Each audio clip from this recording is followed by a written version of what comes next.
Keep it going for Andre! ROFL! Okay, coming to the stage now, a woman that you have been waiting for. Put your hands together for Dia Shivlani! Dia!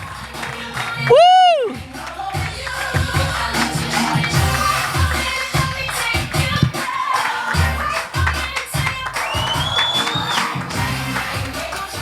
Howdy, y'all. How you doing this fall? I know it's not fall, but that's the only sentence I can say with an American accent. Generally, if I start sounding like this, I lose half the white audience. So, the reason I sound like your primary care physician is because I'm originally from India, but I immigrated to Australia 16 years ago before moving to the US last year. And the move to the US has been so confusing because all my life in India and Australia, I've been told to the left, like walk on the left, wipe your ass with your left hand, vote for the left.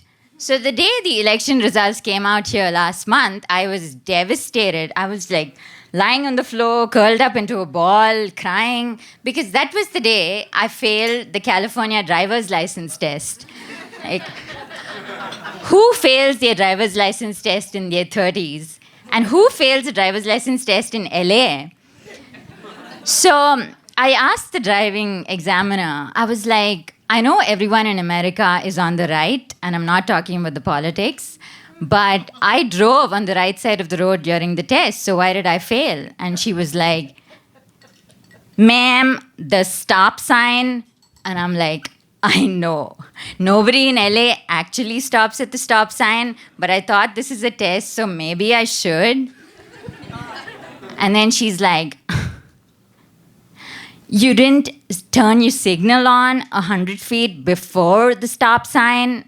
And I was like, that is the point of a stop sign. You stop, you take out your phone, you like a couple of TikTok videos, you buy toilet paper on Amazon, and then you decide if you want to go left or right. So now I don't have a driver's license, so I just walk everywhere in LA. And even though from an immigration perspective, I'm a legal alien, but here everyone looks at me like a real alien because nobody walks in LA. Well, I did get asked if I could vote who I would vote for, because I can't vote here because I'm an Australian citizen. I would have voted for anybody who'd give me a green card. Because my pronouns are, I'm not going back. I put the Amaste in Namaste. You get what I'm saying? So, speaking of staying in America, did you know that 1 in 500,000 women is allergic to the birth control pill? Like, can you imagine how crazy it is that they need to use different forms of contraception like pulling out or condoms? But I am one of the lucky 1 in 500,000. So because I'm allergic to the birth control pill, I practice no sex, which is very easy when you've been married for 14 years.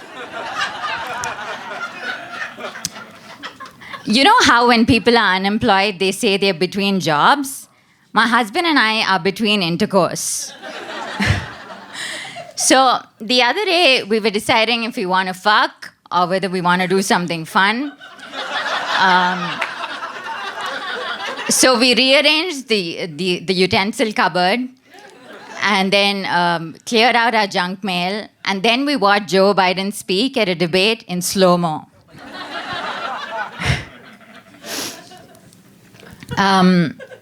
But, you know, we're not giving up. We want to bring some energy back into our sex lives.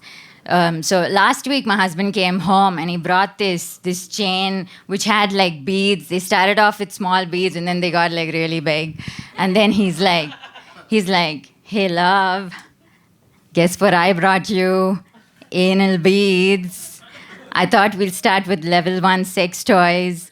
And I was like, is this for you? Because the kids already gave me level 3 hemorrhoids when I pushed them out. I don't know if you guys know, but the Kama Sutra originated in India. And there's historical sites there with sculptures of like orgies and threesomes.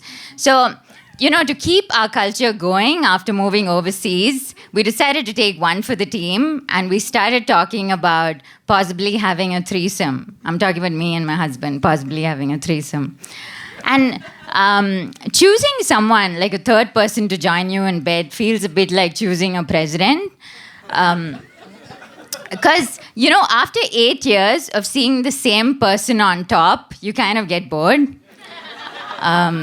Sometimes after 4 years, if they don't meet your needs. So, and also when you're choosing like a third person or a president, you want someone who makes you feel good about choosing them, someone who gets you out of a rut, and someone who's not too old and disease-free, right? So we spoke about a threesome for like many years, and then last year we were at a party and this lady approached us, and she was flawless, she was smart, and not a serial killer as far as we knew. And she was like, come over to my place at 9 tonight, because this was in Australia, and things in Australia move pretty quickly.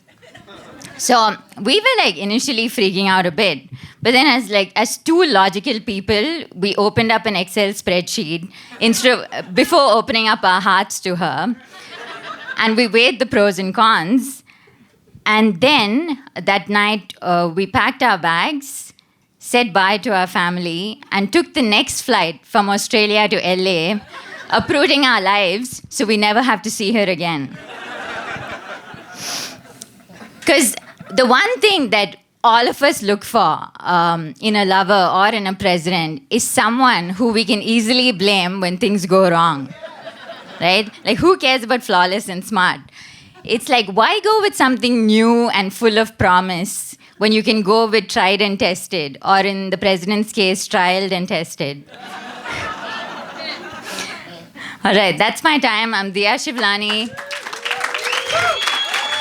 Thanks, guys and girls and everyone.